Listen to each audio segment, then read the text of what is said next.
സിയാറ vision ചാനലിലേക്ക് ഒരിക്കൽ കൂടി ഏവർക്കും സ്വാഗതം. കേരളത്തിനകത്തും പുറത്തുമുള്ള മക്കാമുകളിലൂടെ മഹാന്മാരുടെ ചരിത്രങ്ങൾ തേടിയൊരു സിയാറത്ത് യാത്ര. ഈ ചാനൽ ആദ്യമായി കാണുന്നവരും ഇതുവരെ സബ്സ്ക്രൈബ് ചെയ്യാത്തവരും ദയവായി സബ്സ്ക്രൈബ് ചെയ്യുക. തൊട്ടടുത്ത് കാണുന്ന ബെൽ ഐക്കണിൽ ഓൾ എന്നത് എനേബിൾ ചെയ്യുക. വീഡിയോ ഇഷ്ടപ്പെട്ടാൽ ലൈക്ക് അടിക്കാനും മറ്റുള്ളവർക്ക് ഷെയർ ചെയ്യാനും ശ്രമിക്കുക. അല്ലാഹു തആല നമ്മുടെ ഉദ്ദേശങ്ങൾ നിറവേറ്റി തരുമാറാവട്ടെ. ആമീൻ. ഇന്നത്തെ നമ്മുടെ യാത്ര തൃശ്ശൂർ ജില്ലയിലൂടെയാണ്. തൃശ്ശൂർ ജില്ലയിലെ കൊടുങ്ങല്ലൂരിലേക്കാണ് യാത്ര ചെയ്യുന്നത്. ഇന്ത്യയിലെ ആദ്യത്തെ പള്ളിയായ കൊടുങ്ങല്ലൂരിലെ ചേരമാൻ പെരുമാൾ ജുമാ മസ്ജിദിലേക്കാണ് യാത്ര. AD 629 ചേരമാൻ പെരുമാൾ ജുമാ മസ്ജിദ് പണിതത് എന്ന് ചരിത്രത്തിൽ കാണാൻ കഴിയുന്നുണ്ട്. അങ്ങനെയാകുമ്പോൾ ഹിജറയുടെ 5ാം വർഷത്തിലായിരിക്കാനാണ് സാധ്യത. ചേരമാൻ പെരുമാൾ രാജാവിൻ്റെ പേരിലാണ് ഇന്നും പള്ളി അറിയപ്പെടുന്നത്. കൊടുങ്ങല്ലൂർ തലസ്ഥാനമായ ചേര സാമ്രാജ്യത്തിൻ്റെ രാജാവായിരുന്ന ചേരമാൻ പെരുമാൾ ഒരിക്കൽ ഒരു കാഴ്ച കാണുകയാണ്. ചന്ദ്രനെ 2 പിളർപ്പായി 2 ഭാഗത്തേക്ക് പോകുന്നതാണ് മഹാനവറുകൾ കണ്ടത്.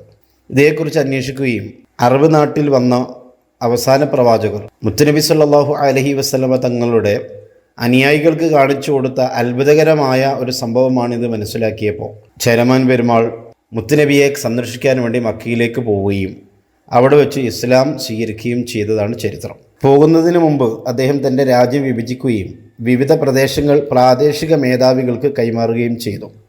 തുടർന്ന് മക്കയിലേക്ക് പുറപ്പെട്ടു. പ്രവാചകനെ കണ്ടുമുട്ടിയ ശേഷം അദ്ദേഹം ഇസ്ലാം ആശ്ലേഷിച്ചു. നാട്ടിലേക്ക് മടങ്ങുമ്പോൾ കുറച്ച് വർഷങ്ങൾ അവിടെ ചെലവഴിച്ച ശേഷം അസുഖം ബാധിച്ച് ഒമാനിൽ വെച്ച് ഈ ലോകത്തോട് വിട പറഞ്ഞു. മരിക്കുന്നതിന് മുമ്പ് തന്നെ അദ്ദേഹം നാട്ടിലെ പ്രാദേശിക മേധാവികൾക്ക് കത്തുകൾ എഴുതി മാലിക് ബിൻ ദീനാർ റളിയല്ലാഹു തആല അൻഹുവിൻ്റെ കയ്യിൽ ഏൽപ്പിച്ചിരുന്നു. മാലിക് ബിൻ ദീനാർ റളിയല്ലാഹു തആല അൻഹു അനുയായികളും കൊടുങ്ങല്ലൂരിൽ എത്തിയപ്പോൾ കത്തുകൾ പ്രാദേശിക പ്രമാണിമാർക്ക് കൈമാറുകയും കൊടുങ്ങല്ലൂരിൽ ഒരു മുസ്ലിം പള്ളി നിർമ്മിക്കാൻ അവർക്ക് അനുമതി ലഭിക്കുകയും ചെയ്തു. ഇന്ത്യയിലെ ആദ്യത്തെ മുസ്ലിം പള്ളി ഇവിടെ നിർമ്മിക്കപ്പെട്ടു. കേരളത്തിലെ പരമ്പരാഗത ശൈലിയിലാണ് മസ്ജിദ് നിർമ്മിച്ചിട്ടുള്ളത്. ചേരമാൻ മസ്ജിദിലെ ആദ്യത്തെ ഖാദിയായിരുന്നു മാലിക് ബിൻ ദീനാർ റളിയല്ലാഹു തആല അൻഹു. കുറച്ചു കാലത്തിന് ശേഷം ഹബീബിൻ മാലിക് റളിയല്ലാഹു തആല അൻഹു ചേരമാൻ മസ്ജിദിലെ ഖാദിയായി. കേരളത്തിൻ്റെ വിവിധ ഭാഗങ്ങളിൽ അദ്ദേഹം പള്ളികൾ സ്ഥാപിച്ചു. ചേരമാൻ പെരുമാൾ മസ്ജിദ് എന്നു വിളിക്കപ്പെടുന്ന ചേരമാൻ ജുമാ മസ്ജിദാണ് പരമ്പരയിലെ ആദ്യത്തെ പള്ളി.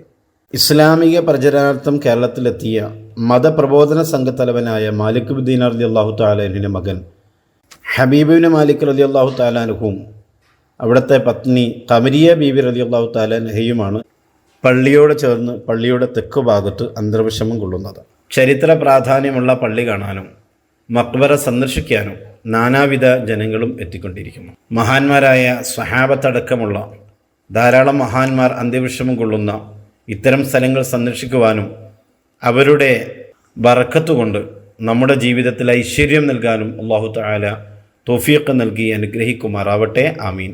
പുതിയൊരു സ്ഥലത്തിൻ്റെ പുതിയൊരു മഹാൻ്റെ വിശേഷങ്ങളുമായി അടുത്തൊരു വീഡിയോയിൽ നമുക്ക് വീണ്ടും കാണാം. അസ്സലാമു അലൈക്കും വറഹ്മത്തുള്ളാഹി.